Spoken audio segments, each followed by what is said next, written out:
Thanks everyone for being here and joining us today. I think we'll kick off. So welcome. Today's session is about Mozilla Hubs. We're going to be covering a little bit of the work that I've been doing with Mozilla Hubs, using it for artist residencies. We've been working with it for performances where we've had the audience as avatars within the space itself. And we've also been using it as a space to live stream work as well, so creating social spaces for audiences to join us and to watch live streams together. So we'll be covering some of the work that we've been using for that. Then we'll have a quick intro to Mozilla Hubs itself as a platform, and then the bit of kit that were used to actually design spaces within Mozilla Hubs, rather than using the pre-existing spaces that are on offer. Right, so Mozilla Hubs, it's a free open source web VR platform. It's free to use, and it's a quite amazing bit of kit that we've been using to not only do artist residencies, but performances, and been using it as a social space to bring teams together to discuss making work. So we started using it probably in June last year after lockdown. It came off the back of a conversation with Alan Richardson, who is the artistic director of Surge in Scotland.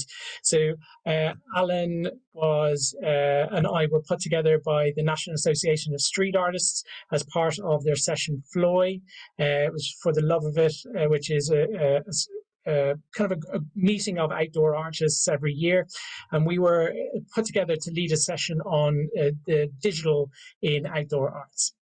Because it was quite a kind of controversial thing a year ago in outdoor arts, whether it was something that took away from the craft of performing in outdoor spaces.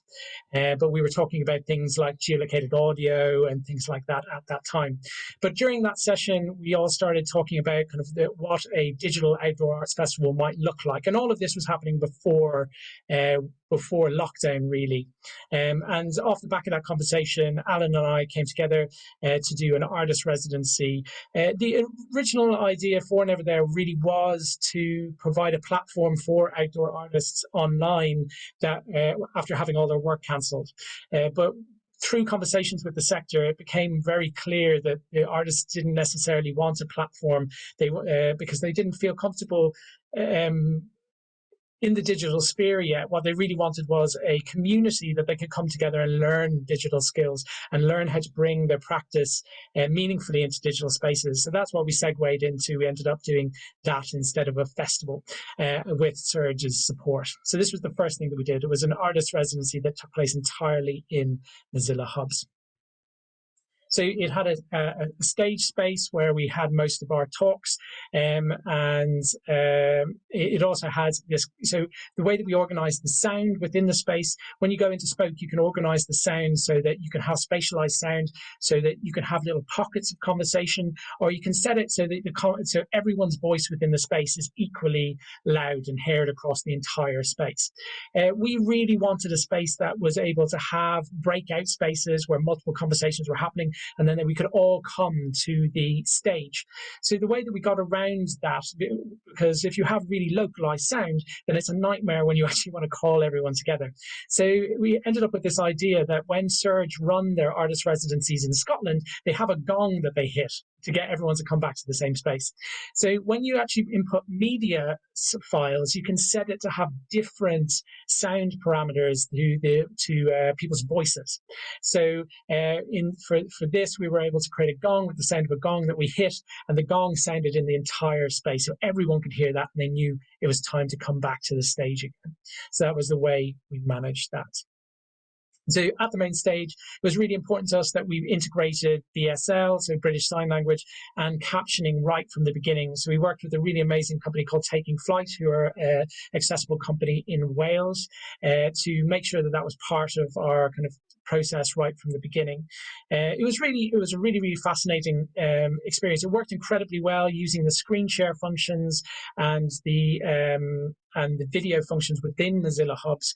It actually worked really well to be able to have planotypists typing up the captions as we went, and also have the interpreters responding to what was being said in the room.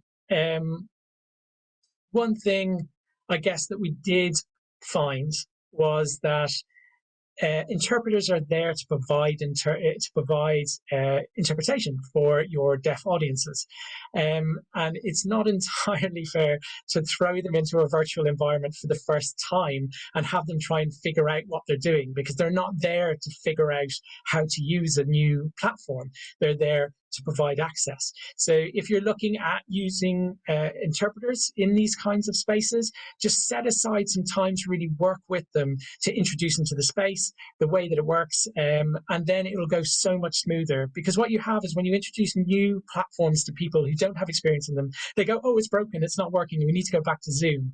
Whereas if you give them that little bit of time to bed in, then they'll know what they're doing and they'll have faith in the platform. So that was just one thing that we found was really important when bringing access into these spaces.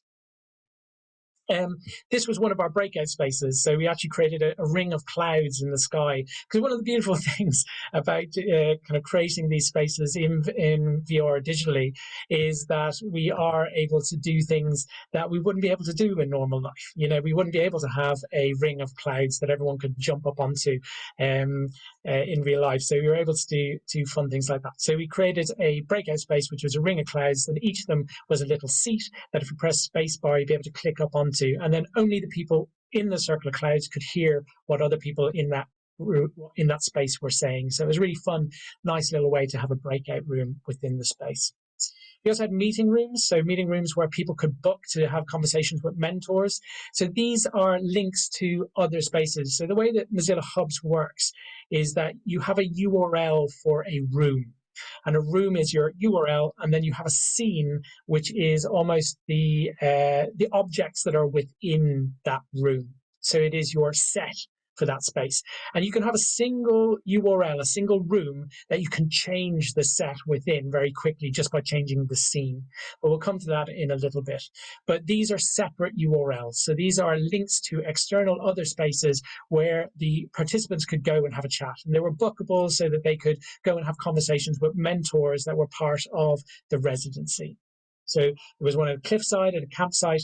This was one of the campsites, so you could go and sit around the campsite and talk about the work that you're doing and share your screens and talk about the project and push it forward.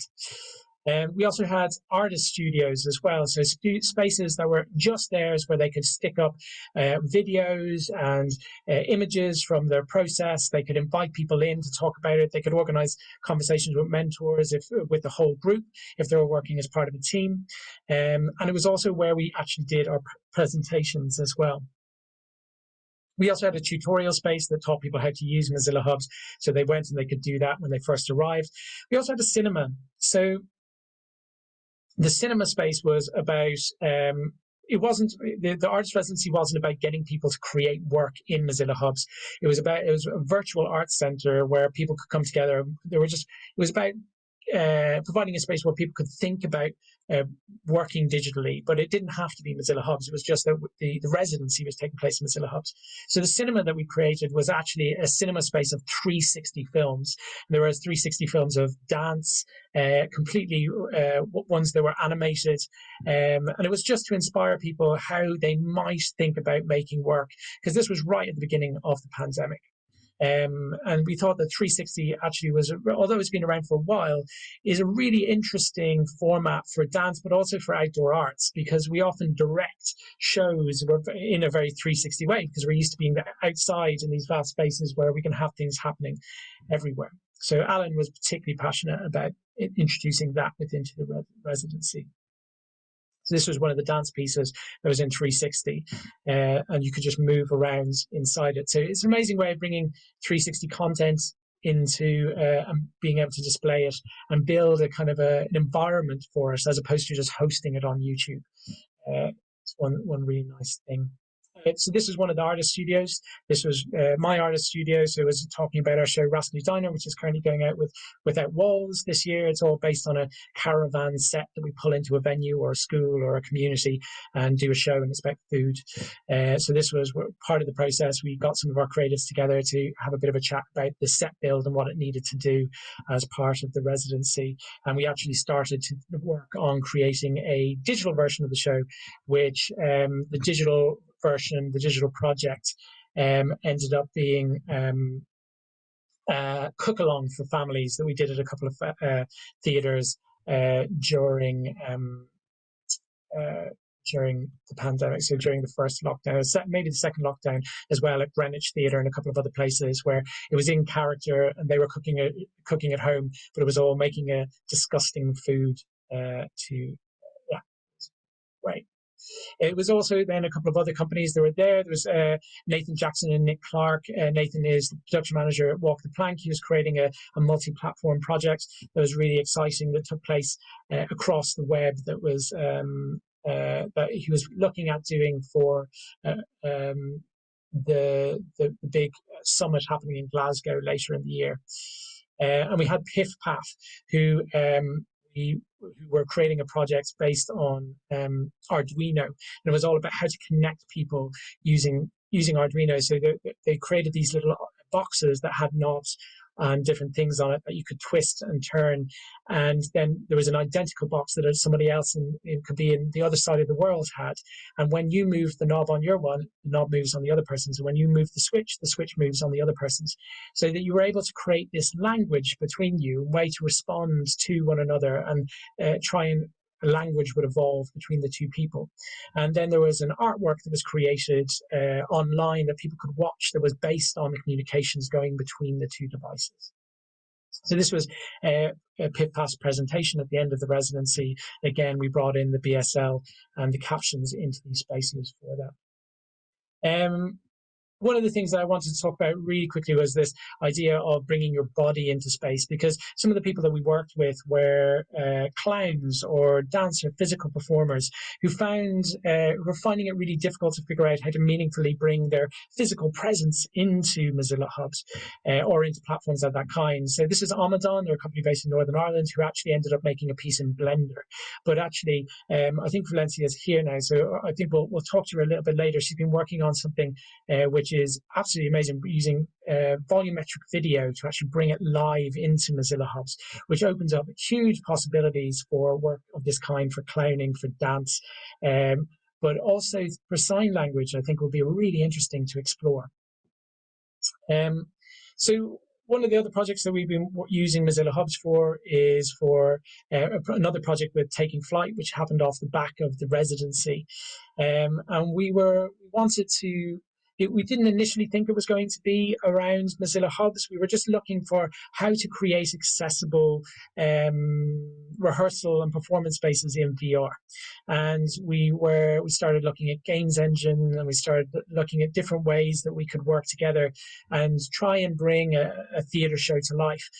And we talked to lots of people, and it felt like the best way to meaningfully bring our practice as theatre makers into a virtual space was using Mozilla Hubs, because we were able to create a set, create a space. We were able to go into a shared space with other performers that we were able to work with, to be able to rehearse. We had 3D objects which we could use as puppets. We could use virtual cables to bring in QLab through somebody. So we have essentially had our stage manager as a walking speaker, using QLabs rooted into it. You can bring loads of sound in, you can make sound installations, but for what we were doing, it made the most sense. So we created this project, which was based on Eloise Williams' book, Ellen's Island. And Eloise is the children's laureate in Wales at the moment. And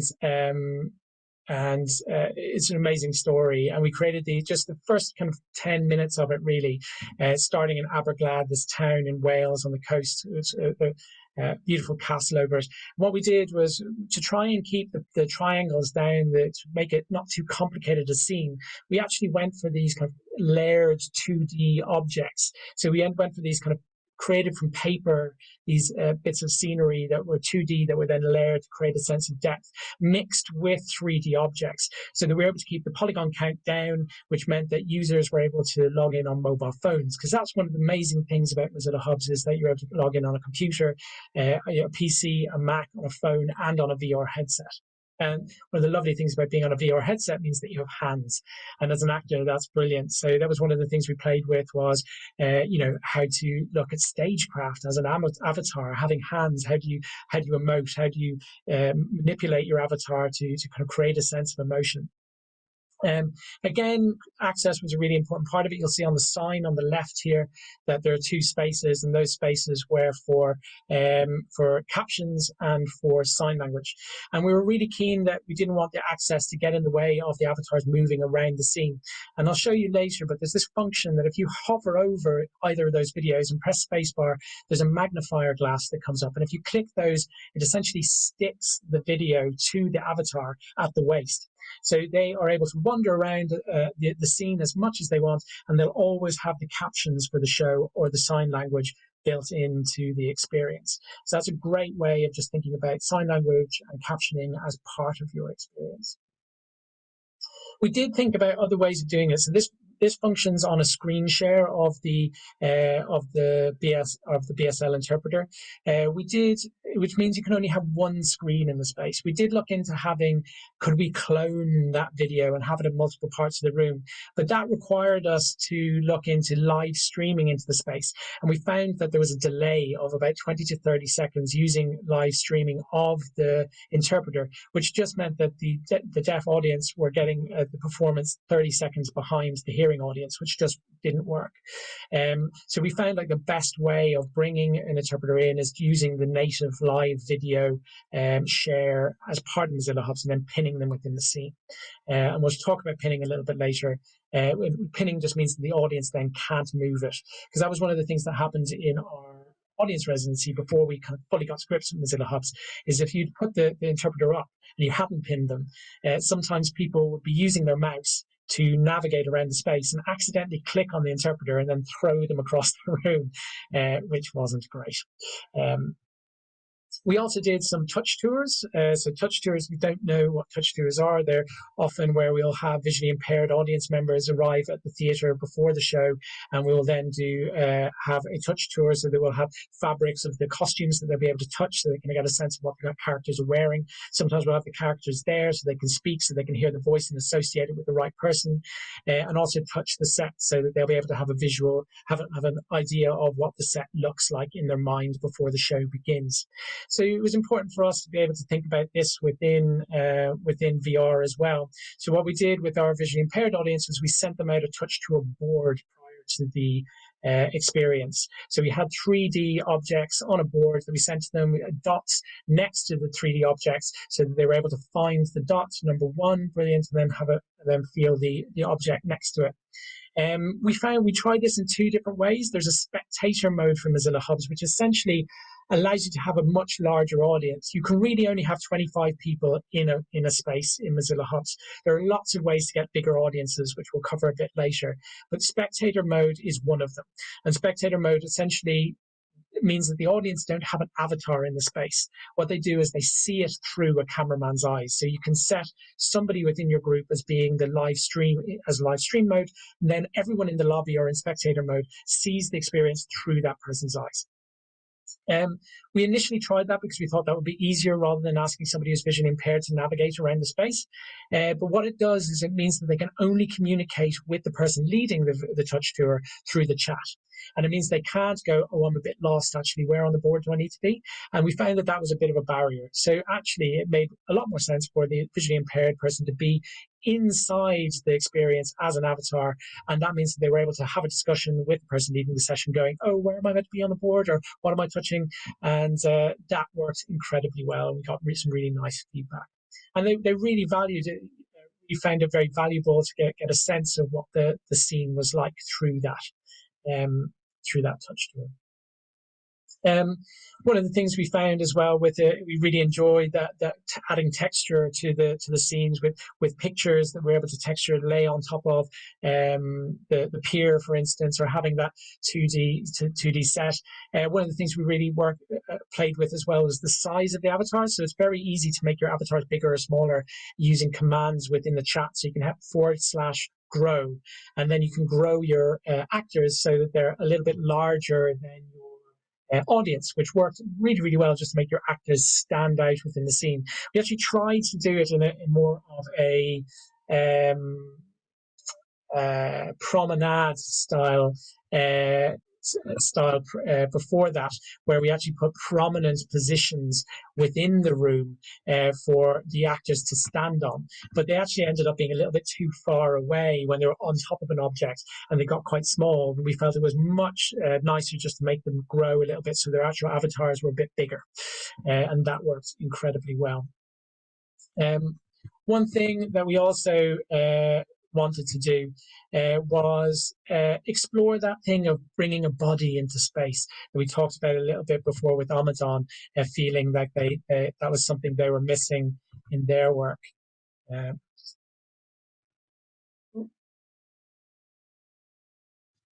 Yeah, there we go.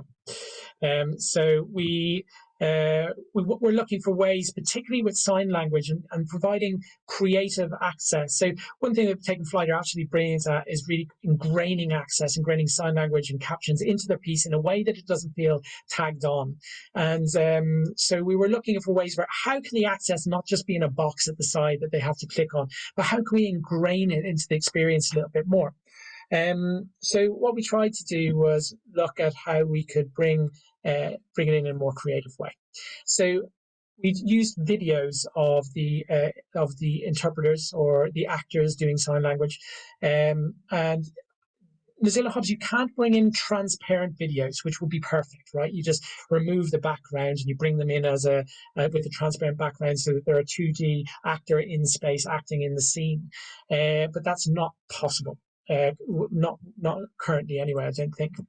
So what we did was we took a texture of the cabin, a flat texture, and we cut that out, and then we took it and put it behind the actor when they had it.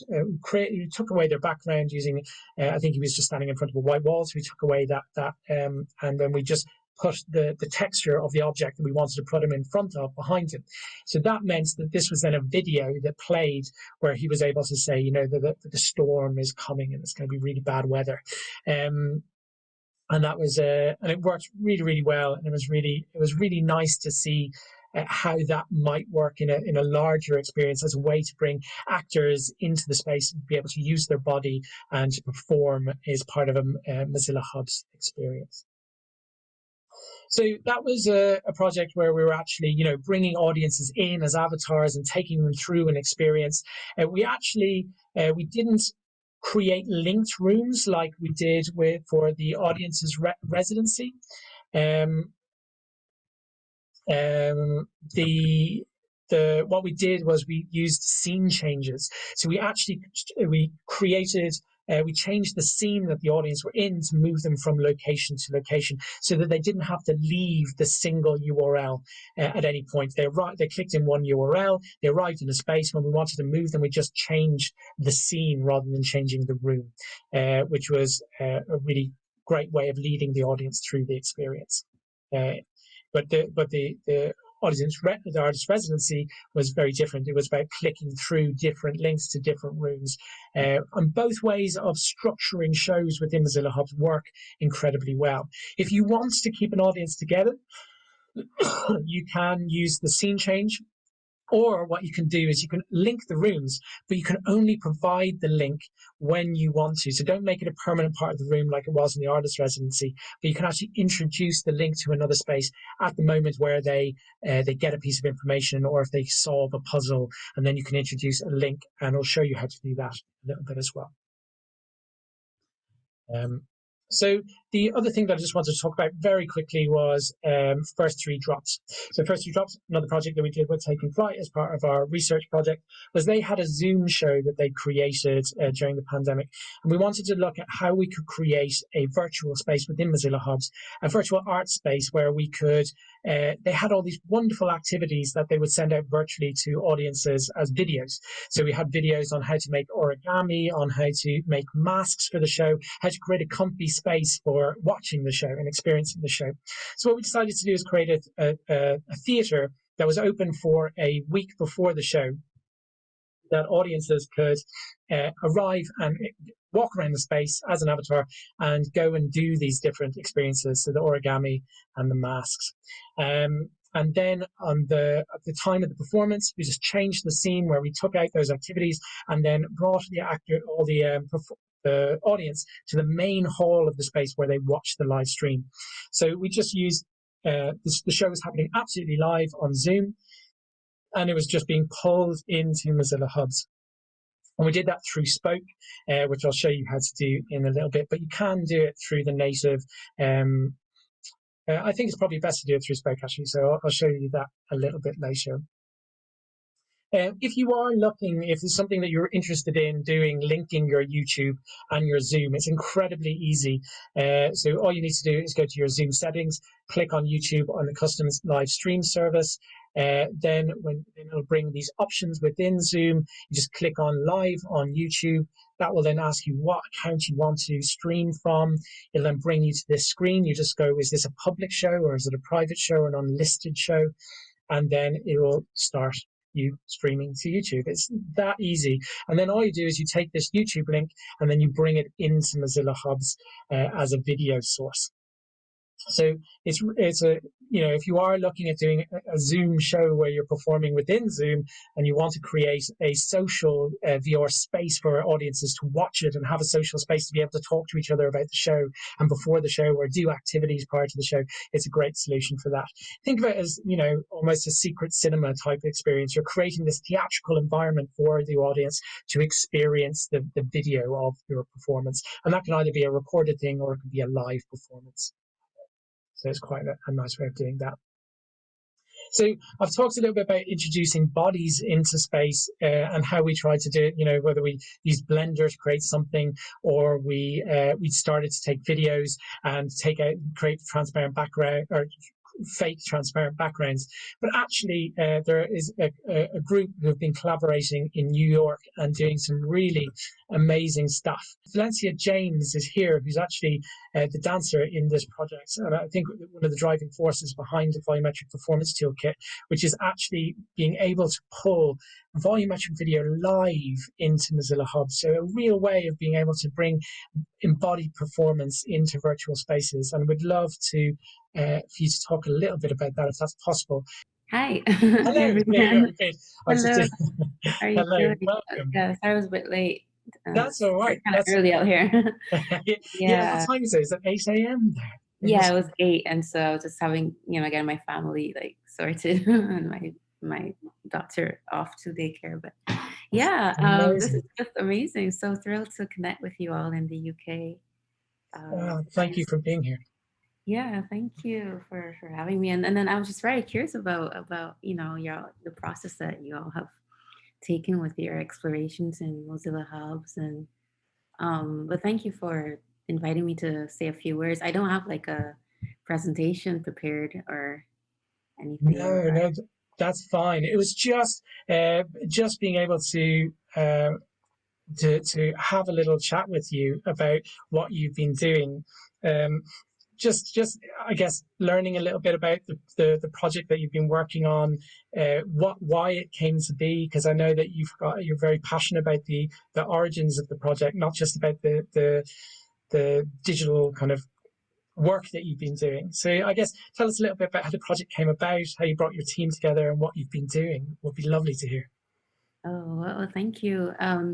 So this project, Volumetric Performance Toolbox, was started in collaboration with Thomas Wester from Globox. That's a creative technology agency based in Portland, Oregon. I'm based in Redwood City, which is just below San Francisco. And Sora Bluey, who's a creative technologist based in New York. My background is in dance, and I'm from Barbados. And I'm a Black femme, and so all this informs the work very much. We started through a fellowship from IBEAM, New York, and the program is called Rapid Response for a Better Digital Future. And the whole kind of premise and intention behind it was how do we create a healthier internet, and especially how are we kind of creating new systems that do not rely on surveillance capitalism or data mining, those kind of paradigms that we see very much the reality of how we use the internet today. So so that was one kind of intention, but what got me in touch with Thomas and Sorab was actually just a little bit before that. I had been experimenting with creating and improvising live in performance with kinetically intelligent avatar, and it was a project I was doing before. It was called AIM. I started this when I was living in Hungary with some local technologists, as well as a technologist from Sweden. And so it was a multi-year project that culminated in a show. And I was trying to figure out how can I stage this, now that I'd moved to the US from Hungary.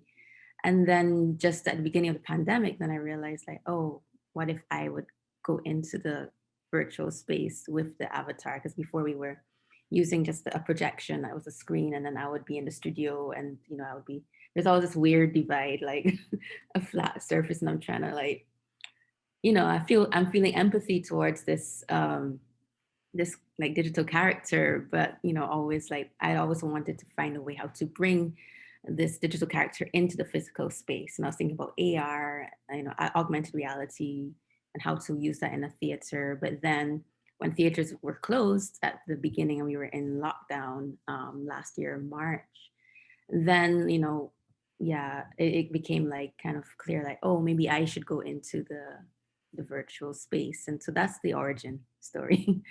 Yeah, and so we started in July actually working on it, and it was through Thomas that I got to know about Mozilla Hubs. I'm coming from a performance background. I don't code. I just have these ideas that and I am very curious about how emerging technologies can extend our creativity. But then Thomas told me about Mozilla Hubs, and I really like the ethos of Mozilla, and how internet health is at their core, and also we want to make sure it's accessible. So accessibility was always a big consideration. And at first it was really about, okay, how does a performer who doesn't code, even start to do this? It was all about how do we bring this agency to performers who are at home, who are losing income. So we started with Mozilla Hubs, and it's been a nice journey in figuring out how to move and how to create in 3D space. And then that also came with it the idea of volumetric video, which for me was really important. That I didn't want to use an avatar because there's this element of erasure. Okay, so yeah. Oh, thanks, Barry. You've made a presentation for me. It's so cool. Yeah. So this is the kind of the pilot performance that we, by the end of summer, we had realized like, okay, it's actually possible. So we use the Azure Connect depth camera. The photo that you had seen before was just me in my living room, just playing with Depth Kit, which was a software that we started experimenting with the idea of volumetric video, which is literally video that it's 3D, and so we use just one camera, but you're still able to get an idea of the kind of 3D-ness of my body rather than just it being a flat screen. So on the left, you're seeing the normal like color video, and on the right is the depth, like a depth video. So literally can understand how far I am or close I am to the camera. So that's how it works. And then Thomas did some coding magic, and and what he did was use some the different techniques to take that like video image and kind of project it as points in space, in 3D space. They use what we call a shader, which I'm not quite sure exactly what it is, but it's able to like make that conversion from just a flat video to points in space. Um, and so what you saw, with the performance in the performance scene is how I started to think about performance in the virtual environment. I thought, well, now we can literally dance anywhere. Like our stage can be anything that we can imagine. And at the time, I had been, I was very much affected by the George Floyd protests and thinking about what does it mean for me, as a Black femme, as a performer, as a person in this moment. And I thought of, I need to, really think about my connection to my ancestors, because that's a place where I feel powerful as a person, and knowing that they've been through this before and they will guide us through this moment. And so that's why what you see behind me is a sugar mill ruin. And it spoke to me a lot as someone being from the Caribbean. And so when I found this, because now, as a performer in virtual space, you have all this like libraries of 3D scans. So I found this one as an open source scan. It's a scan of the sugar mill in the Annenberg sugar mill in the U.S. Virgin Islands, and it reminded me of similar ruins in Barbados. You'll see if you go to the Caribbean, you're going to see these kind of relics of a terrible past that affects us all. And so I wanted to make a tribute to my ancestors and all those who have been exploited, and thinking about how my actions my physical actions projected in this virtual space could be an act of healing and affirmation. So yeah, I think that's beautiful. And I mean, do you have any more plans to continue to use the technology, or is your practice moving on to something else? What's next for you? I think I feel we're just scratching the surface. So what we did after we were able to create this kind of pilot performance, we kind of achieved what we wanted in like September, and it was like, okay, how do we kind of put it in a way that any artist can approach it and start creating? So like what you're doing like with your workshops, we thought, okay, how to make this in a format and in a way that anyone can kind of approach it and start creating their own. So we just concluded a pilot residency program that spanned about a couple months in between December and the end of January. And we started with some workshops. We invited people from the community who had been working with Mozilla Hubs and Spoke and online performance to guest lecture, and then from there with Thomas and Sorab, they're actually creating a more low-cost hardware that we actually shipped to a cohort. We had a cohort of media and movement artists. And so we started using a much cheaper depth camera with a Raspberry Pi computer, which is like a tiny little board. So we were thinking about cost and seeing like, okay, how can we make this something that's affordable for anyone to create their own volumetric video? And then we taught them how to place that video into Spoke.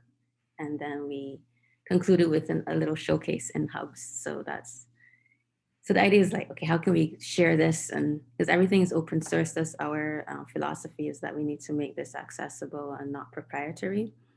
So It's absolutely amazing. And, I know that, we connected through me being really excited about this technology and wanting to use it for a project. And, I've been absolutely amazed by the artistic response to the pandemic and the open source nature of people wanting to share this learning that they've done and within their artistic practice.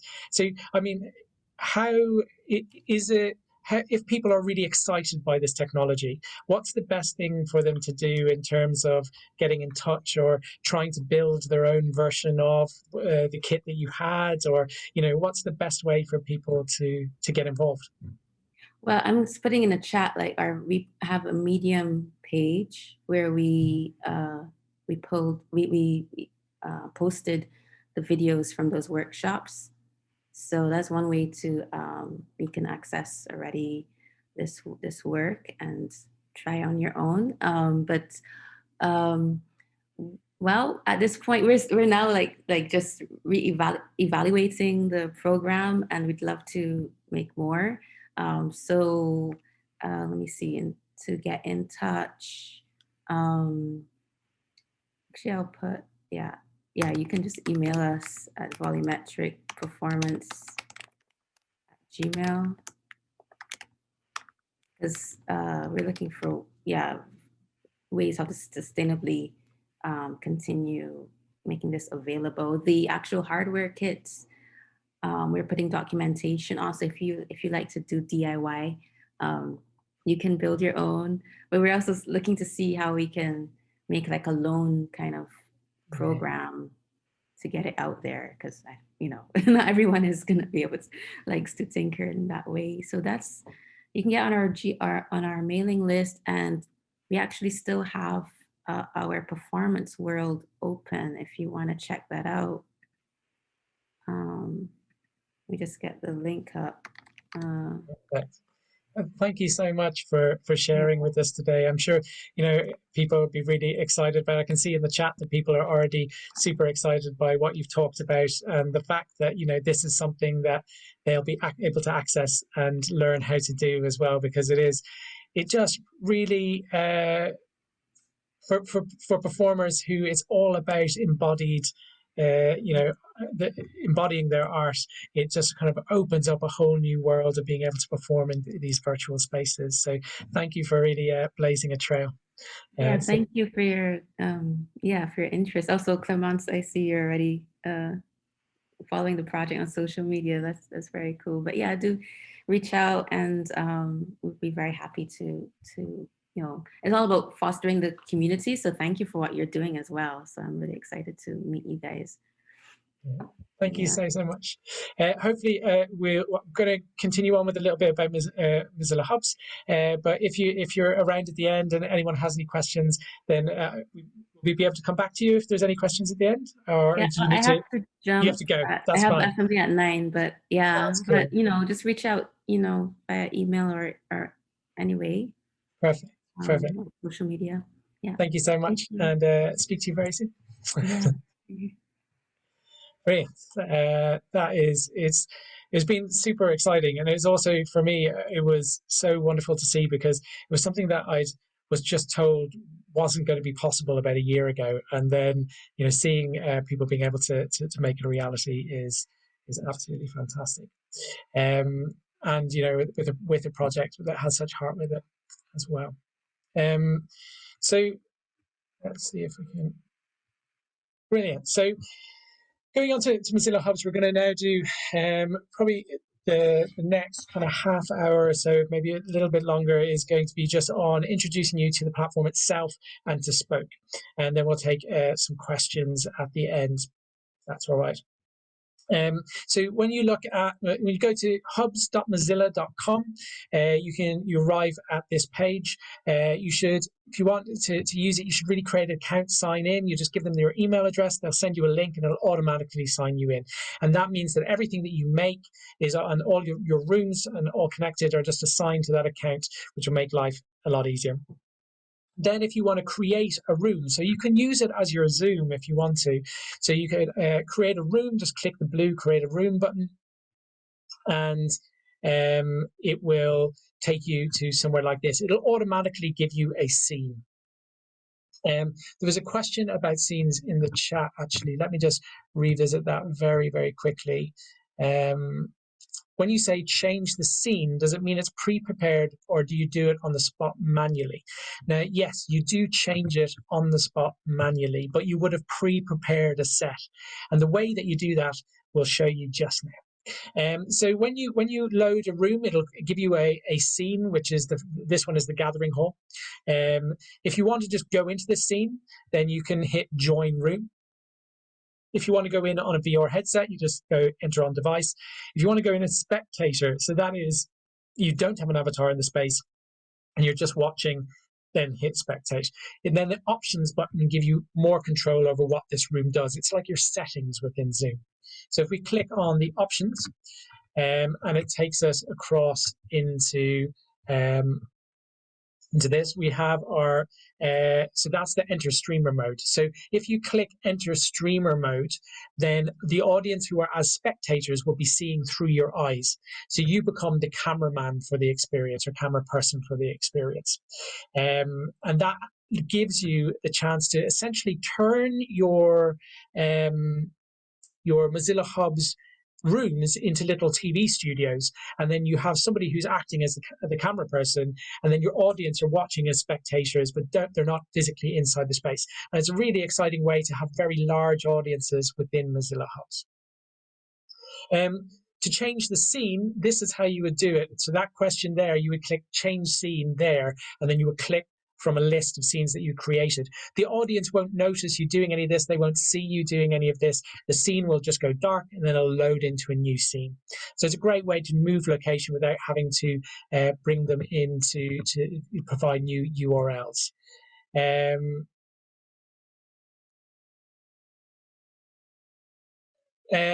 So that's a good question. Clemence is asking, when you're in streamer mode, does it stream with latency?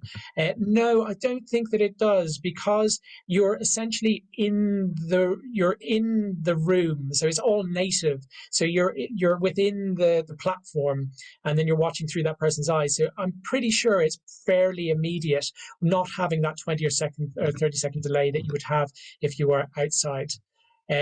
Yes, Karen, this will be recorded, so I will send it out to you after the session. You can also change the room name here. So when you change the room name, that'll actually change your URL. So if you said put in the guild or something like that, then it would change your URL to being the guild.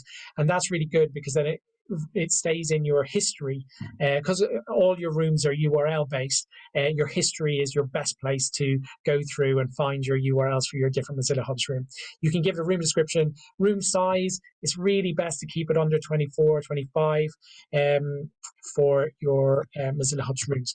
That doesn't mean that you can't have larger experiences. So, you know, when we were doing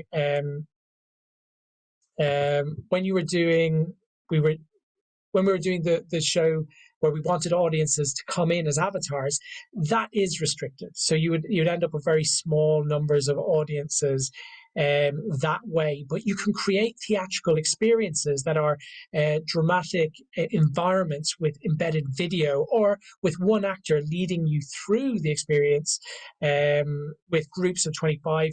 But if you remove the actor from the situation, or say you have 10 actors doing it at the same time, you can have 25, you can have an audience of 250. But if you take away the actor and use pre-recorded video in each of those spaces, then what you can do is you can have 10 mirrored spaces, and then you provide each group of 25 audience members with a different URL, and they would have an identical experience going through, and there'd be the pre-recorded videos that they can click in each room. You can have these dramatic scenes that they can go through, and they can go on this journey themselves. So there's lots of different ways that you can structure your experience for your audience, which allow you to grow your audience and make it more financially viable, if that's what you're trying to do. someone was asking about room features. So yes, so when you scroll down here, you can give them a link. So share link is you give them the URL, which is the permanent URL, which means that audience member will be always able to access that space. But but you can then do an invite only, which has a link which then you can revoke. So if you had an audience, you could give them that link, they could come see the show. At the end of that day, you could revoke that link and they'd no longer have access to the show anymore. So then you have a new link that you give to your new audience members. And then these are the features of the room. So can the audience create and move objects? Can they create cameras? Can they pin objects? So pinning objects are, if you bring an object into a space, if you leave that space, it'll disappear. But if you pin the object, it will stay there until it's unpinned. So can you create drawings? So can you scribble on the scene? And we'll show you what all of these mean in a little bit, but can you create emojis? Emojis are actually the one thing that I would leave switched on for your audiences, because numbers 1 to 7 on their keyboard mean that they emote and they can laugh, they can cry, they can put up smiley faces or sad faces as the performance is happening. And it's actually a really nice way for performers to get a bit of feedback from the audience. So that's one thing that I would say leave switched on. Allow flying, I'd switch that off for the audience. Now, these settings only apply to your audience. Anyone who's made an admin of the space will have access to doing all of these things. These are just taking away these features for your audience. And what's really nice is that you can switch them back on again at any point. So say you have a live stream that you don't want them drawing all over the live screen scene, but then at the end of the show, you might have some easels on the wall that you want your audience to draw a picture of their experience of the show. So you might want to switch that create drawings back on at the end. And that's absolutely positive, and it happens immediately. So at the end of the show, you can switch these on, and then all the icons will appear back on their console at the bottom of the page, and the audience will be able to create objects or take selfies or draw within the scene. So that all is possible. But during your experience, I'd say switch them off. And then change scene. So you click change scene. That brings you to a load of pre-made scenes. So scenes that already exist as part of the that have been made as part of by the Hubs team, or have been made by other people and have allowed other people to use them. So you can click into any of these, and we will do in a second, and you can use any of them as your scene, and that's all you have to do. Just click change scene, find a scene that you like, and that will change the set of your room to being that particular location. Avatars as well. There's a huge range of avatars that you can choose from, but you can also create your own avatars. So there are all these to choose from, but there is a bot texture that you can use. That's Quilt. That's really easy to skin an avatar, and it's your costume design essentially. You can also create bot textures, and then you can have more advanced avatar customization. There's also whole other companies like Ready Player Me that allow you to create avatars that are more lifelike. They also you can upload a selfie and it'll automatically make you one that looks like you, which is terrifying but brilliant. So that's another thing. Ready Player Me is the company that does that. What's really nice within a theatrical performance is that if you have multiple characters that you play within a show, or say that you are running an event and you want all your moderators, all of your admins to be wearing the same clothes, you can set up a dressing room. You can set up a dressing room which you can share that link with the actor or with the moderators of the session, and it means that they can go into the dressing room and they can click on one of these avatars, and that avatar, that will turn them into looking like that avatar. So if you have loads of characters that you play in the show, you can then create a little dressing room, click on that, and go back into the room as a different character. And it just saves kind of going through all the settings menus, and it's quite a fun way of doing that. And I'll show you how to set one of those up in just a moment as well. Kathleen has just asked, can you have lots of folks designed to control and turn on and off aspects throughout the show, stage managers? Absolutely. So we had a stage manager who you could switch those on and off throughout the show.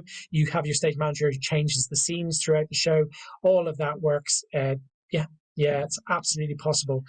Also, creating objects. So, say you want to create a rain cloud and drag it over the performance. All of that is possible. Puppeteering a dog across the space. All of those things. Really, really, loads of fun to be had there.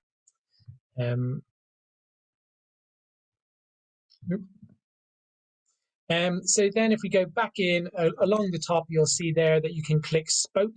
Spoke is the piece of software that you are able to build the scenes with.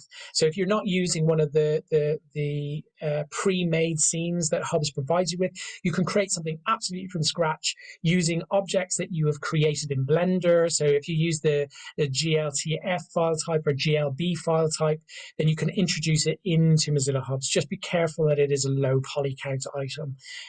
Alternatively, you can use Sketchfab or Google Poly, even though Google Poly is soon to cease to exist. So maybe if you're looking at building something for the long term, look at Sketchfab.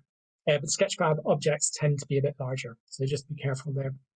So this is what Spoke looks like. If you've used Games Engine at all, or if you've used even Google SketchUp, it will come as second nature to you.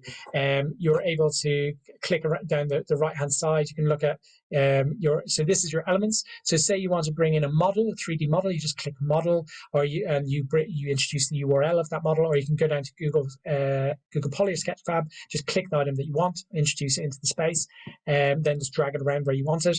You can bring in lighting. You're really only able to have 3 lights in a room. Lights are really expensive in terms of processing power, so I wouldn't use too much lighting. Spawn points are where your audience arrive into the space. Waypoints are different places that your audiences can go to and click on. Now, waypoints are really cool in terms of being able to move audiences from one part of the experience to the other.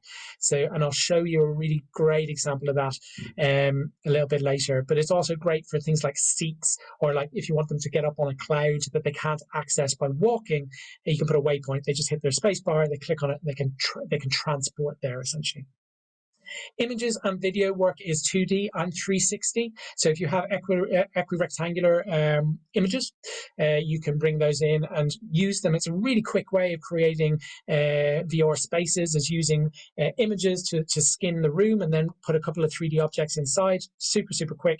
And video, 360 video works as well. Audio, there are loads of settings for making audio more having spot effects, or making audio more general, making voices. So whether you can only hear people when you're really close, or whether you can hear people across the space, whether sounds or how loud sounds are when you get to them, how quickly the sound dissipates as you move away from the object. So the roll-off factor are all things that you can control. So you can actually create some really interesting sound installations using Spoke as well. Links are how you provide doors to other spaces. So you would click the link, you put it in the room, and then you'd find the URL for your other Mozilla Hub space, you pop it in there, and that just creates a door to that other space. So really, really simple way of doing that. So this space was very, very simple. It was just it was the ground, and then we just placed 3D objects on top of it. But you can then go down the architecture list and actually build whole buildings using windows and walls, just like in Google SketchUp. And it's a really, really amazing piece of kit. Can you manage lights dynamically, have a blackout? No. But what you can have is you can have multiple versions of the same scene with different lighting, and then move between the scenes. But there would be a blackout, essentially. So dynamic lighting isn't something that you can control from within Hubs, I don't think. But you could have different scenes with different lighting. So if you wanted one dark space, you go to evening time, you change that to a new scene. That makes sense. So then if you want, so great place to get documentation about Hubs. They have a really good pages about where you can find loads of information about Hubs, about Spoke, about how to create your own Mozilla Hubs cloud or instance. So the thing is, it's open source, so they will give you the code to so that you can change it and alter the way Mozilla Hubs works and host it on your own server absolutely free, if that's something that you wanted to do. Sarah. Hello. There's just a couple of questions. I wonder if you wouldn't mind having a look at now before you move on to other things, and it's just one from Anna about how many people are on the team that you created the performance you were talking about. So we had about how many people in terms of actors, or what do you mean by team? I don't know. Anna, can Anna unmute and maybe just ask that? What she means? Yeah, she should be able to. Hi. I mean that in terms of like this whole, like the performance that you were talking about. So obviously you are talking about it. So it means that you kind of created something, but like, I'm just wondering like how much work there is behind this, because it all looks amazing, but also a little bit like overwhelming. So I just want to know like how realistically can I do it by myself, or do I need a team of people? So I built all the spaces myself. And prior to, I'd never worked. So about like, I don't know, like 10 years ago, I worked for PlayStation. I used to build environments for Little Big Planet. So like I have a little bit of experience with kind of doing things like that, but I only was doing it as using the same thing that everyone else had access to. I wasn't using the developer kit, so I used to do things like that years ago, and but I don't really use SketchUp. I'm not experienced using Games Engine. I just kind of spent a couple of days playing with it, and I found it really intuitive. So I built all the spaces. I worked with another theatre maker to write the script, which was an adaptation of the book. So we were the main people who kind of worked together to create the space and the thing. Then we were working with other researchers. So there was a stage manager we worked with, and somebody who did the avatars and the lighting and the sound. So that was the team of, say, 4 of us. Then we had our performers, which there were 4 of. And then we had our access providers. So we had our person doing sign language. We had 2 sign language providers and someone doing captions. But in terms of building the spaces, if you spend a little bit of time on it, it's quite quick to learn, and you can do quite amazing things. I would say it's accessible, in my opinion. Yeah. Does that answer your question? Yes, great. Thank you very much. And one more question. Can you manage lights dynamically? E.g. blackout. Yes, so I covered that one, but so no, but yes, at the same time. Yes, you would create a different scene with different lighting in that you would change to, but you couldn't. So can you manage lights? Has it come through again? So no, you can't manage lights dynamically, but what you can do is create a different scene with different lighting in it and move from the scene with one lighting state to the next one, but it would go through a blackout essentially, which I'll show you what that looks like very, very shortly.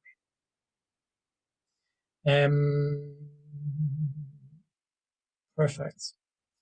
So looking at this is also the Discord for Hubs, which is a great resource. Like any user-based resource, they really like you to search through it to see if the question that you're going to ask has been asked previously. But if you don't find a reference to the question that you are going to ask, then just ask it in the general channel, and somebody will generally get back to you with a response. So it's a really good community of people using Mozilla Hubs who will answer your questions, and also the developers of the platform are on there as well, so they will hopefully get back to you within a bit of time. So I'm going to move on to actually going into Mozilla Hubs now and show you how to make a little space, and then going into Spoke. Are there any questions that any of you guys have that you want to ask before we do that? We've just taken some questions, but is everyone, let me go to gallery. I know it's possible to use 3D models with animation, e.g. a ceiling fan spinning, but is it possible to use interactive models which reacts to the users? So there are trigger volumes which should do things like that, but they don't seem to yet. So trigger volumes should sense a body in space and cause something to happen, but it doesn't seem to function at present. So So I think the answer is no currently, although I'm willing to be corrected if anyone else has a different experience. Great. So what I'll do is I will share my screen, and we'll go just starting with. So can you see my browser currently? Somebody. Yes. Yes, perfect. Thank you very much. Nice. So when you see the create room button, just click that, and I'll take you through the process of just creating a room. So it'll just automatically just make a room for you. And this will be the URL at the top here. And that would be, if you wanted to just get other people to join you there, you would just copy and paste this URL and send it to them. And that would be the way that they will be able to join you and find you on Mozilla Hubs. So if we just want to create it, say we want to create the guild. So I'm thinking of something a little bit what do you call it? Discworldy. So we're going to call it the guild. We're going to have a room size of 24. We're going to go invite only because I'm going to meet a group of people that I don't want to have access to all of the time. I don't really, I kind of I'm going to do a bit of a presentation. So I don't want them making hamburgers and throwing it around the place. So I'm going to take away all of these options. I'll apply that, and then I will change the scene. Cool. So we're going to be talking about a show that's a bit Discworldy. So we're gonna come in here. So now when I changed the name of the room, it also changed the URL at the top. So this is our new URL for the space. So this is the URL that we've now send to people. And now we can join the room. And this is when you join, you have this. You can test your microphone. You can test your sound. Test that it's all working. It's all working fine. We enter the room. So now we've created this lovely space that we can bring people into. Moving around the space is just using the WASD keys to move around. To pivot on the spot, you use the Q and the E keys. To look around, just hold down your left mouse button to look around, and then you can transport around the room using the right mouse button. So that's important if you're on something like a Oculus Go, in which you don't have a way to move around the room. Transporting is the primary way that you are going to travel through space. So say we created some lovely avatars. Let me just talk you through the controls here. So voice at the bottom, that is just you mute yourself. So you can toggle that using M. You can screen share, so you can use your camera in the space. So that's really useful.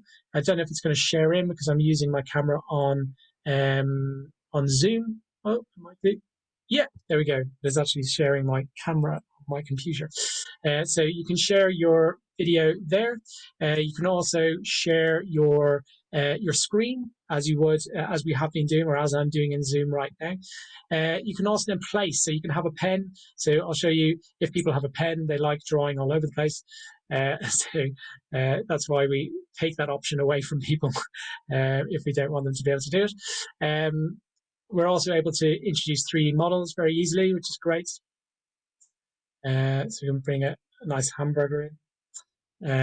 There is a bit of gravity in the space, so you can throw things around. So if you accidentally throw a hamburger away and it's ended up on the other side of the room, then you can just click on objects, and then you can click on this, and then you can delete the hamburger from your space. You can also then bring in GIFs, avatars. So, cameras. So if you press C, you can have a camera. So this allows you to take a little selfie within the world of the show. So you press C to take that away. So avatar. So this is how we would create a dressing room. So say there was some really cool avatars that you've made of wizards, because you want everyone to be dressed as a wizard in your guild. Then you just choose your wizard avatar and you pop it inside the door as people arrive. So as people arrive, they see the wizard avatar. We just pin it there so we know that it's going to stay there forever. We arrive and go, oh, cool, I can make myself into a wizard. I click use avatar. And now if I bring up a camera, I I should have transformed from my lovely pink person to looking like this. So it's as simple as that to get people to change their avatars or theme it, or yeah, so that's really useful as well. The react buttons here are the emojis. So you can either click react or you can use the buttons on your keyboard. So 1 is a smile, 2 is laughing, 3 is clapping, 4 is a love heart. So it's a really nice way to be able to respond to bits of performance if in scenes as well. There's also the chat. So the chat is where you can talk to one another, but it also is a command line. So if you do things like /grow, that's how you could make your avatar bigger. So I've just got a little bit bigger. If you wanted to go down to the normal size, you can do shrink. That would just make you smaller.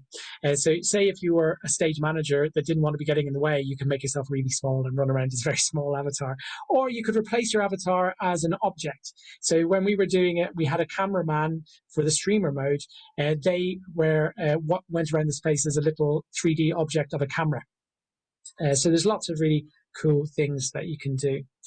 So just checking the chat there. So there we go. That's one other thing is /fly. So /fly allows you as to fly around the place. So if you're a wizard and you want to be able to fly around here, then it means that you don't have to walk on the ground anymore. It also means that you can fly through objects. So it means that if you're managing this space and you've got an audience inside, and say you have several characters, then you can leave the space and they won't be able to see you out here. So you could have your different costumes out here that you could click. You could have different sound effects that you might want to play throughout the space, all out here that you could click and operate from out here. And then once you're ready, you just go back inside again, which is a handy way of doing that. So that's just if you're using just the Mozilla Hubs pre-existing bits and pieces. How do you manage the sound effects? That's coming right up. So you can either introduce them as sound effects using the upload function. So you can upload a sound effect here and it would introduce it as just a little sound effect within the space. But if you want to be able to control the settings of the sound, it's better to do it in Spoke. And equally, you can introduce PDFs and videos here. You can bring in YouTube videos. So if you wanted to do a watch party, you'd be able to do that using this function as well. PDFs work really, really well. You can click through the pages of the PDF as well. It's a really good way of doing things like storybooks. As well, you can run upstairs. Let's have a little look here. And there's an upstairs of the space as well. I'm still in fly mode, so so it's a really nice environment. I wonder about features to assist the rehearsal process for actors and directors wearing VR headsets, practical issues with using scripts when not off-book blocking tech rehearsals. So, yeah. So I think that you have that within a theatrical process anyway, don't you? Where, they have script in hand. And when you have script in hand, you would maybe wandering around as an avatar, not with a VR headset on. And then once you get more in tune with the text and used to it, then you can start using the VR headset when you know the lines a bit and you can start to use your hands within the scene. I think that will probably be the best thing to do. So you have a kind of a two-tier approach where you have the script and you're just moving your avatar and you're talking about that. And then once you're a bit more off book, start to look at the more of a bit more of the embodying of the character. But you can run rehearsals where you're not necessarily looking at the text, but you're looking at the physical presence of the character, and you just do those alongside the other rehearsals, perhaps. The only thing with wearing VR headsets is just remembering to put in breaks, because it can get quite, can get screen fatigue and things like that. So just remember to be mindful of your well-being of your performers if you're working in this way. Does that answer your question, John? Or have you got any follow-up questions to that? If you've got any follow-up, just pop them in the chat. So I will now take you out of this, just the general Mozilla Hubs, and I will take you back to Spoke to show you how that works. So if we just click on Spoke, that'll bring me straight through to Spoke. Let's get started. And I'm going to take you into Hub School. Let's go in there really quickly.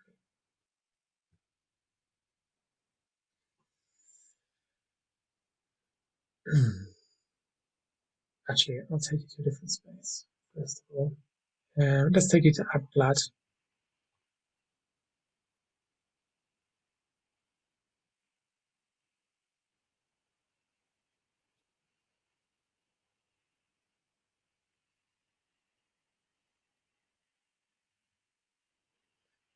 So this was the space that we used for the performance for Ellen's Island. It was the first scene that the audience were introduced to at the beginning of the event.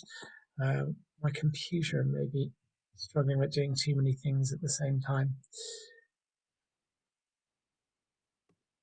Right.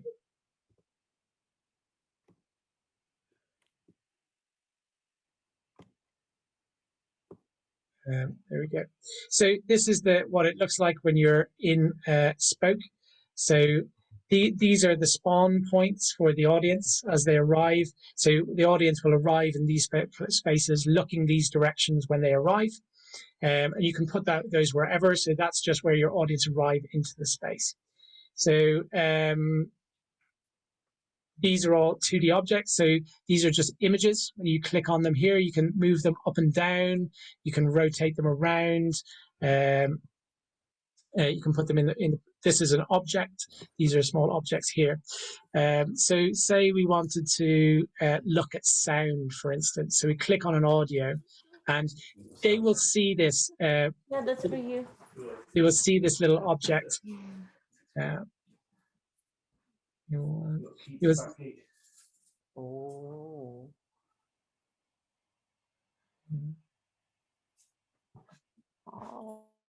Right. So you will see, they will see this sound effect. So it's good to be able to hide it in the space. So if we just hide it back here, down the back of the rock.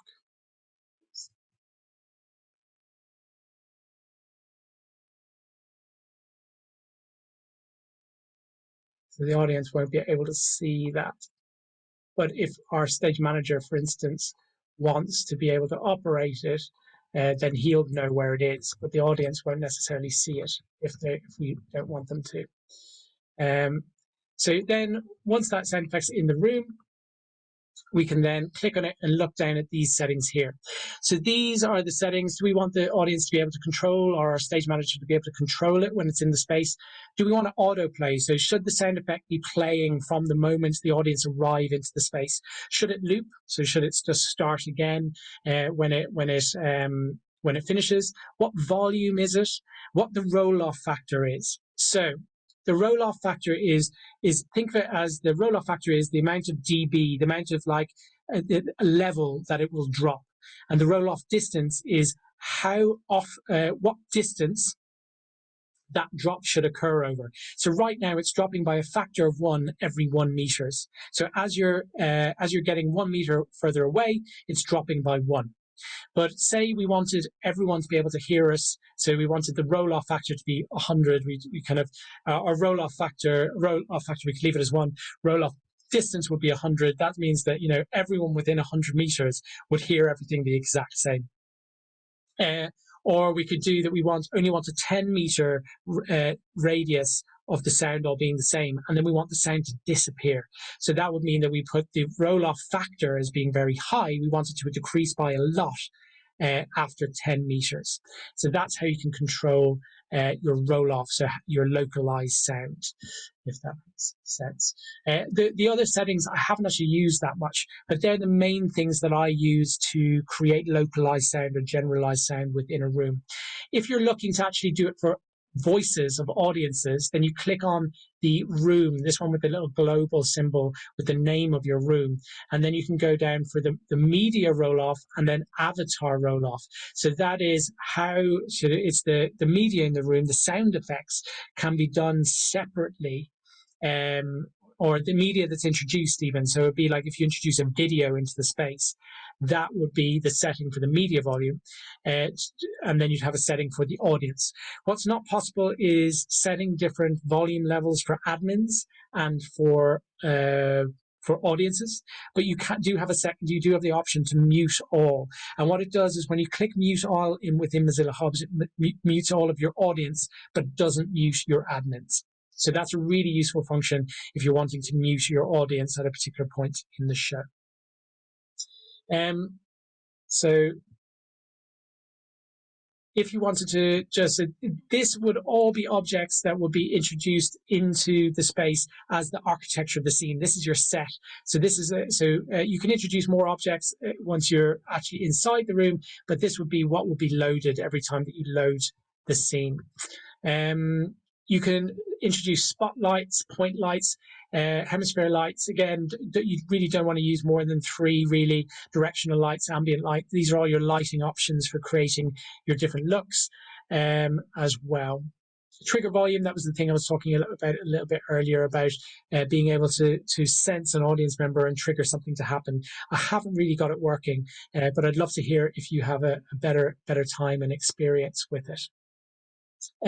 So if you wanted to create an object, for instance, you would then go down to Google Poly or Sketchfab.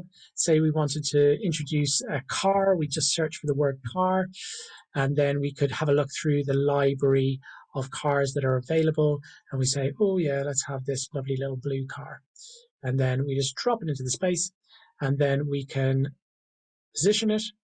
We can rotate it around using the Q and E keys, or we can use the rotation settings on the side here to rotate it on its different axes. So on the spot. Scale as well, so you can change the scale of it, making it much bigger or smaller. So we can go really, really tiny little toy car, or a nice or a larger car. Is it collidable? Do your audience hit into it? Is it walkable? Can you stand on top of it? Does it cast a shadow? So is it affected by your lights? All of these things take a little bit more processing power if you use them. But all these kind of options are there. So as you can see, it's really quite easy to introduce objects into the space. So when you start building things that are more architectural, like piers and things like that.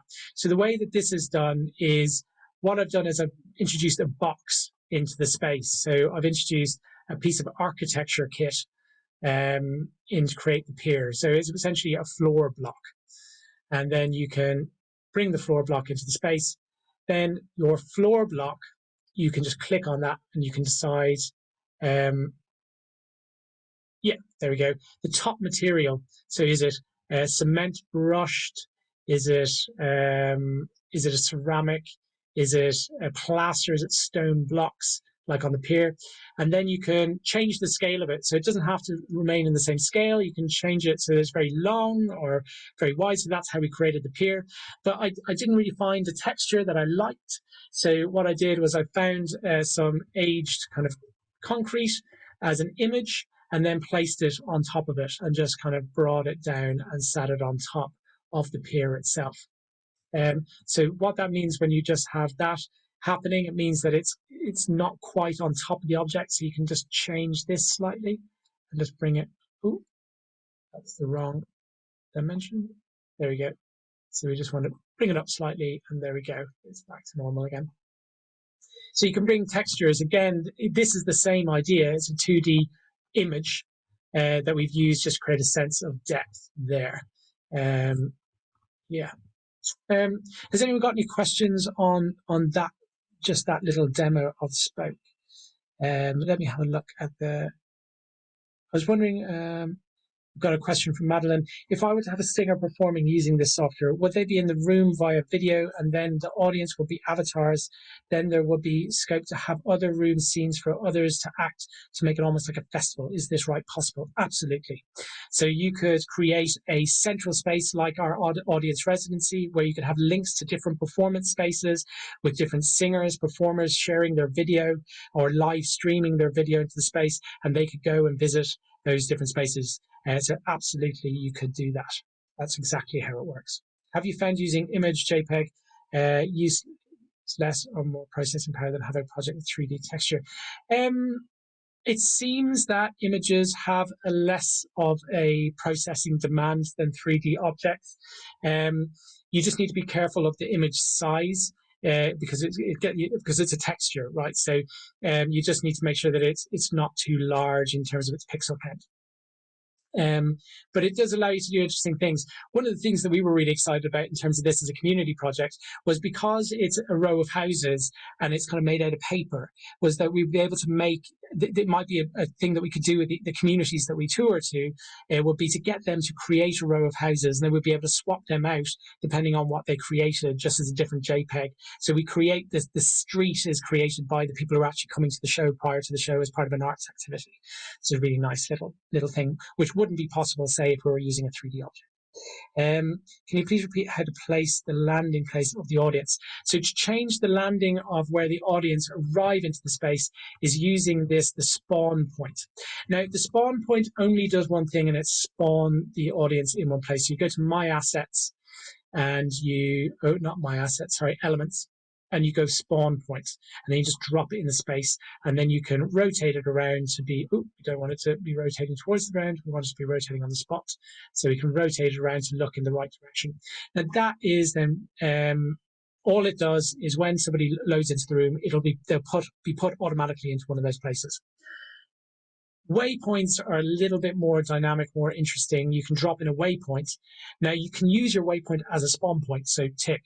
There we go, it does both things. Can it be occupied? Which means if it's a seat and they press, can it be occupied, like if you're in it, nobody else will be spawned into it. So that's something you do. Is it clickable? Will it disable motion? So if you want them to be, when they click into that waypoint, to be sat in a chair, looking in a single direction, like in a theater, then you can disable their motion. You can disable them teleporting out of the seat if you want to. So if you wanted your audience to arrive into a theater and be sat in a seat, you could use this. You could disable teleporting, you could disable motion, and then they would be sat in their seat for the entire performance. And then you could transport them to another room at the end where they would be able to run around and talk to each other. So that's one way of doing, if you want to have a conventional sat-down theatre space. So there's different options that you can have clicked there for when your audience arrive in the space. Please can you repeat?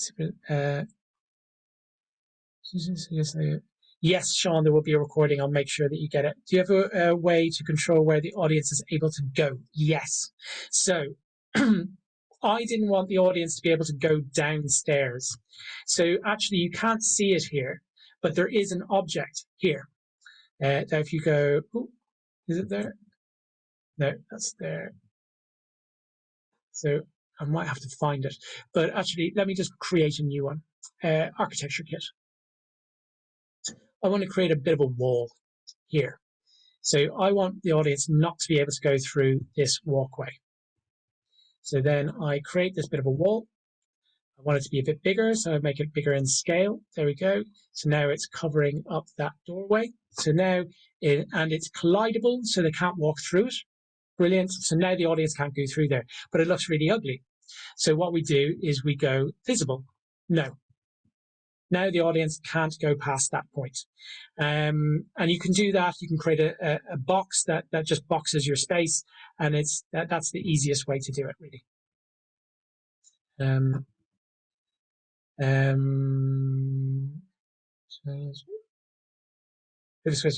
you know if you can embed a website in an object that people can interact with?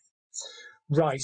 So you can embed websites into spaces and links to websites. I believe that the link used to not do that, but I believe you can link to websites. I don't think that you can hyperlink an object. So when you touch an object, it takes you to a web page, if that makes sense. I don't think that's possible. But if you ask on the Discord, I'm sure that somebody else might have done it. But I don't think that you can use an object as a hyperlink out of into another space. I think that's what you're asking.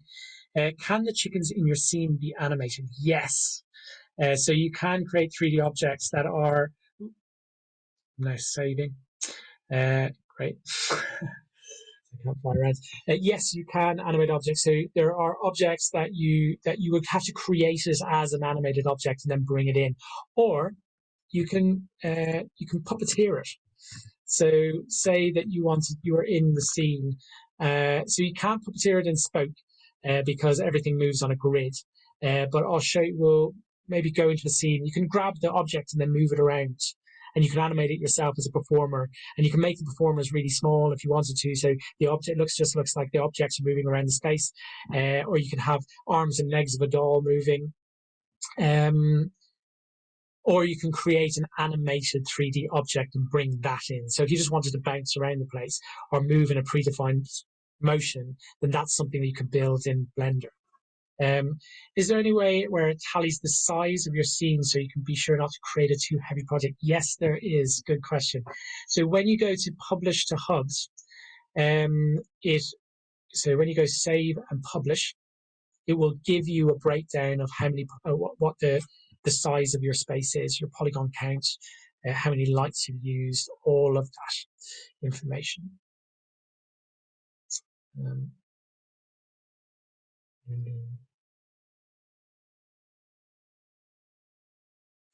Hopefully it'll come up in a second.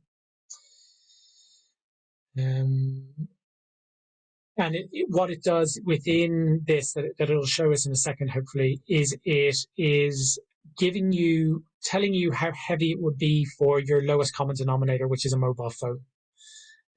So it is telling you how a mobile phone will respond to this scene. You can make much more complicated scenes that will be accessible on a computer, especially a computer with a good video card. I'm not entirely sure why this is not being our friend. Oh, there we go. It's medium. It's medium. So there's 71,655 triangles, 40 unique materials, textures. So lights, only have one light in the scene. So its file size is 44. So it gives you this automatically when you go to publish your scene. If you want to, then you go back and you go, wow, I've got way too many polygons in here. What you can do is you can click on each item and find out which is the offending article. So you go up to the house. Okay, let's have a scroll down. Let's go to our GLTF info, the stats. The stats are that it is 6 nodes, 1 mesh, 1 material, 1 texture, 848 triangles. So really, that's quite a simple object. So it's not that. Right, is it our hay? Let's see, our hay is, wow, our hay is actually pretty hungry. It's 56,000 triangles. So you'll be able to go around and find out which are the really kind of the higher polygons. But really, when you're looking to source objects for your scene, you'd want to keep that in mind as well. There's a way to have a bot connected as a user. So instead of puppeteering an avatar, the avatar will be animated programmatically. It's a great word. Not that I know of, I'm afraid. I don't know that there is a way of doing that. There is other platforms that I have come across where you can have avatars in spaces that talk to your audience members and have predefined branching dialogue, like things like LearnBright, which is a platform that actually, when I was starting this journey, I looked at to use to create a festival site for the arts, but it costs £20,000 a year. Yeah, so I decided not to use that because I didn't have 20 grand, and to use Mozilla Hubs instead.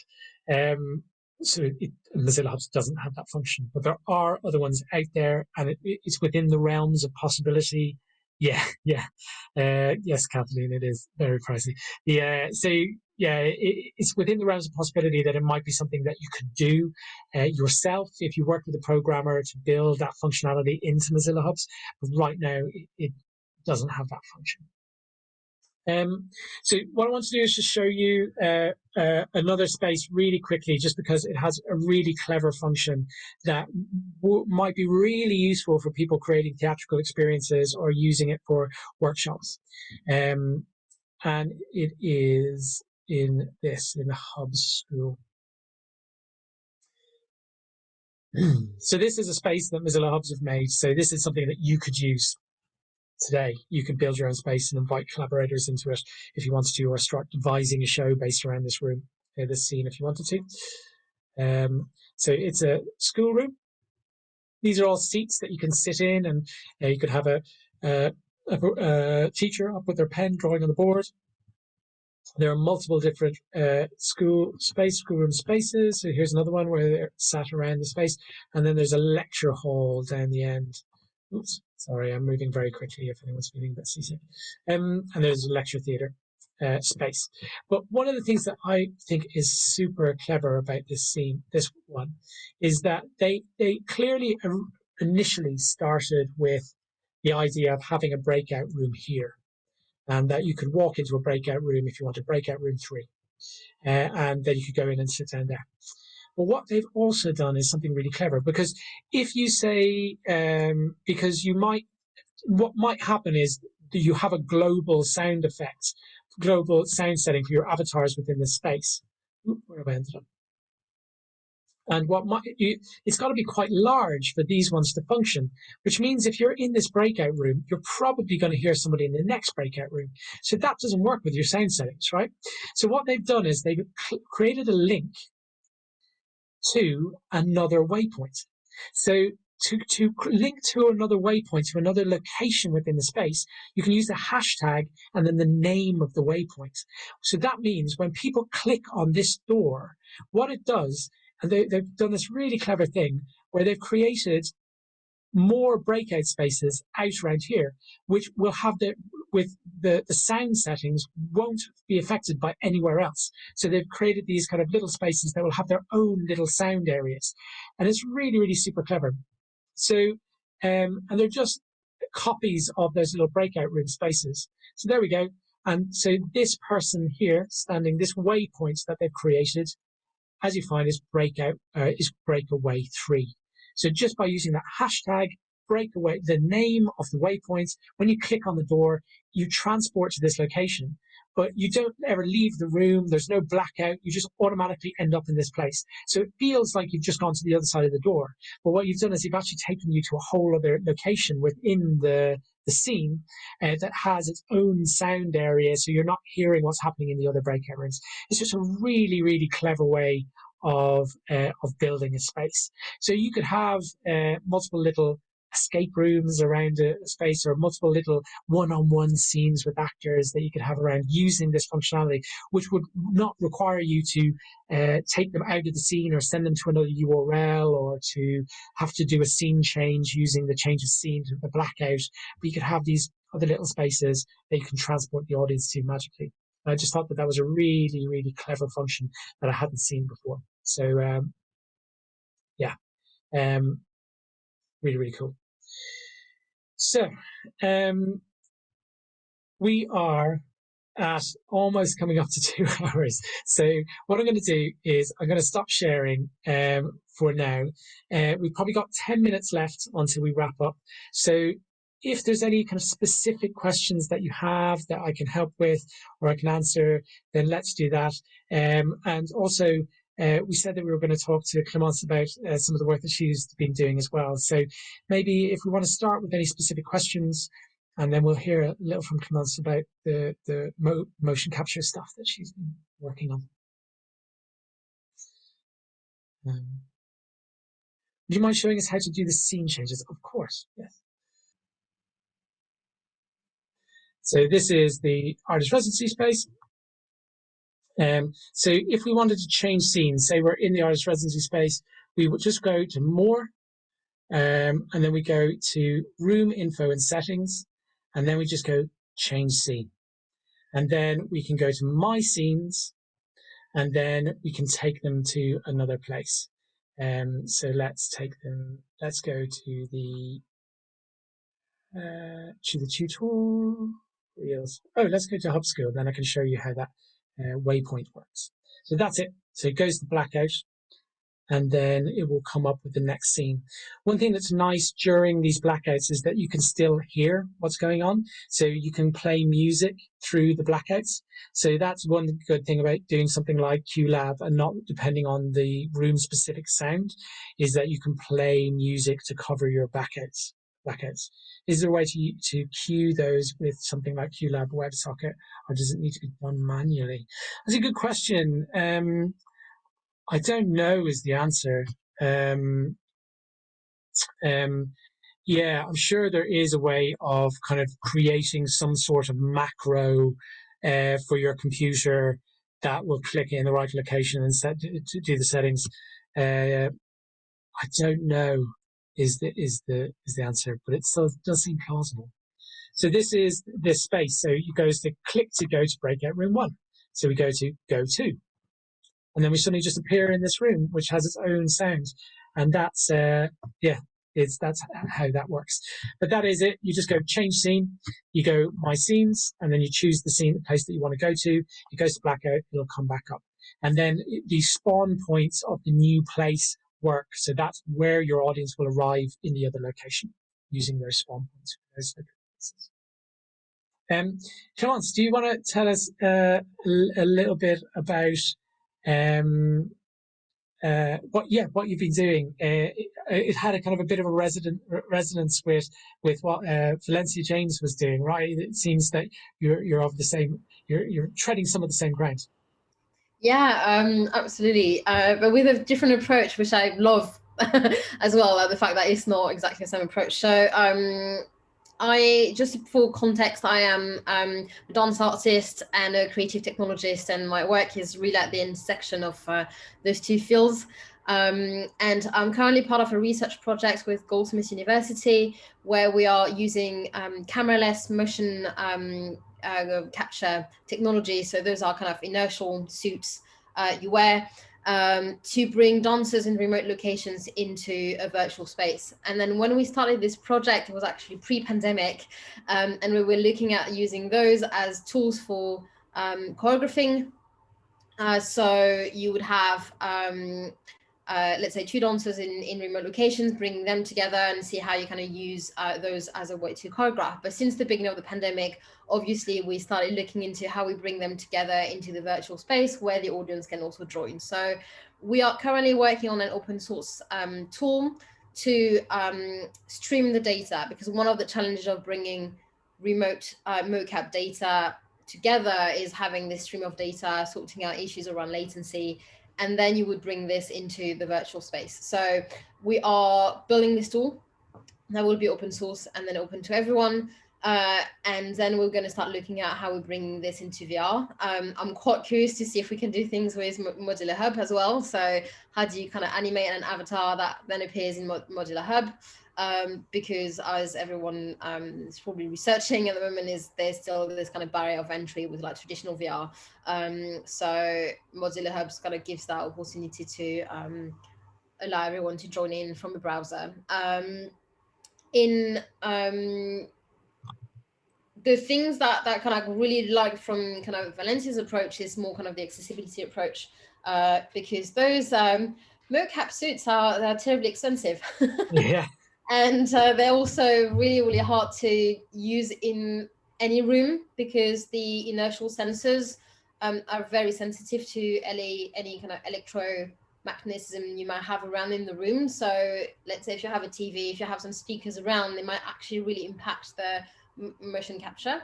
So I like the fact that there are other kind of streams of work happening where there is really kind of the dancer's accessibility in mind, from a financial point of view, but also from a kind of technological point of view, because just kind of plugging in just the motion capture and then linking this to any avatar is just, it's not, if you don't have this kind of creative technologies background, it's just not something that anyone will do on their own. So I'm quite keen in the kind of phase 2 of the project to see how we could merge the two. Because there's still a challenge of streaming the data, but then you can have this entry where maybe the mission data is coming from old school Kinect, kind of Kinect 1, it does a little bit of like skeleton tracking, or you can have some volumetric capture, all of that to just bringing dancers together into the same space. So yeah, that's what I'm being part of and working on at the moment. Amazing. It's so exciting. Have you come across Radical? at all. Someone pointed it to me recently, and it's not live like what you're talking about in this really exciting way of pulling in a live kind of embodied performer in space, but there's one thing that I haven't played with yet, and Radical, I'll drop a thing in the chat. Does that use PoseNet? I don't know. What it says is it uses it detects human forms and videos and turns them into 3D kind of avatar objects that you can use in a games engine or things like that. And I don't know whether you can then transform it into a GLTF or GLB file for hubs. It's something that I haven't tried yet, or whether they're just a bit too complicated objects. But it's just, yeah. If I'm not mistaken, that's something that Alexander Whitley used in one of his projects to of course, give yeah, access to that motion tracking technologies using flat videos, and then using machine learning and I think it's PoseNet behind it. It is extracting the skeleton data, and then you can rig it to an avatar and then animate an avatar. But it can't do it live because the processing power is required is really, really heavy. But obviously, as you know, technology advanced, that might be an option in the future. I have done a little bit of experiments with PoseNet personally, and I mean, it's a bit jumpy, so to really properly animate something, we're not quite there yet. But there may be something quite interesting to explore, because that means anyone with a webcam could start animating things in 3D, which is quite interesting. Is there anything that you get people to check out if they were interested in doing that, in a kind of exploring that? Is there good references for starting to go down that journey? By the way, I've just put in Alexander Whitley's URL for Digital Body, which is a project. It's pretty entrancing, amazing stuff, where using all sorts of things. They have a dance performance that is like a Snapchat filter where you can bring in an AR dancer. So it's looking about how you can bring dance into these, how distribution can be done on platforms that people are already on and have access to, rather than having to pull them into other platforms, and being able to exponentially then kind of like reach huge audiences through your work in a very different form. It's really, really exciting. Very different way of thinking about how to distribute work. Really, really cool. If it's I'm just gonna link. Sorry, I'm kind of referencing myself, which is terrible. But there are videos to know more about this specific project, and there's also the list of everyone. And as a lot of university projects, we're really bad at communicating what we're doing. So I think the best way is just to get in touch if anyone is interested in more kind of mocap type of projects. And as soon as we have this piece of software to stream the data, this is something we will kind of share more widely, because it's open source, we want to have the community to start using it. Perfect. Thank you so much for sharing some your work. We're just running out of time. Is there anyone else who just wants to quickly share anything they're working on, or anything that they're looking for collaborators for? If you are, feel free to unmute yourself now, or pop it in the chat. But if not, and I'll speak very slowly as I finish this to give you the opportunity. I think we're all wrapped up for today. Thank you for joining us for our longest session yet. Thank you for sticking with us as well, for those of you who've made your way to the end of the session. It's been really great to be here with you all and to discuss how to make live performance at the moment. Thank you very much, John. See you soon, Kathleen. So yeah, we're doing weekly sessions at the moment. We've just done a big lot of weekly sessions. I don't know when our next session will be, but I'll make sure to have a chat with Kerry. So I should say that Kerry, who's in this meeting here, I'll spotlight her right now, so she can come and say hello. Kerry is the producer at Bath University and Bath Productions, and she is the other half of making all of this possible. So Is there anything you'd like to add or share, Kerry? No. You've said enough, so I will leave you to that. No, but it's been great. Thank you. Yeah, so Kerry and I will have a chat and see whether there are things that whether there's an opportunity to do more sessions. And we do have a Discord, which I will share in the chat. So often a lot of the things that end up being part of the discussions here are a result of little bits of conversations that happen on the Discord. So invite friends there. I think this is the right one that I'm inviting you to. So I'll put it in the chat there. If you want to join us on the Discord, that's kind of hopefully where our community, where we'll continue to have discussion about this. Please do join us there. Hopefully find collaborators and just be able to ask questions so that we can all struggle through this together. But also, because we got your email for signing up to this, I'll send out the link to the video of this session. I'll send out a Q&A, a little feedback form, which will have an opportunity to voice any projects or things that you would like us to run a session on. And yeah, just keep in touch on the Discord. But hopefully we'll be able to respond to what the kind of things that you guys are interested in, and be back soon with some more sessions. So a huge thank you to Baspa Productions and Kerry for making this all possible. Do join us on the Neverthere Discord, and we'll be in touch very soon when we've got another event for you guys to come along to. But thank you so much for coming today, and have a wonderful evening. Bye-bye, everyone. Thank you. Cheers.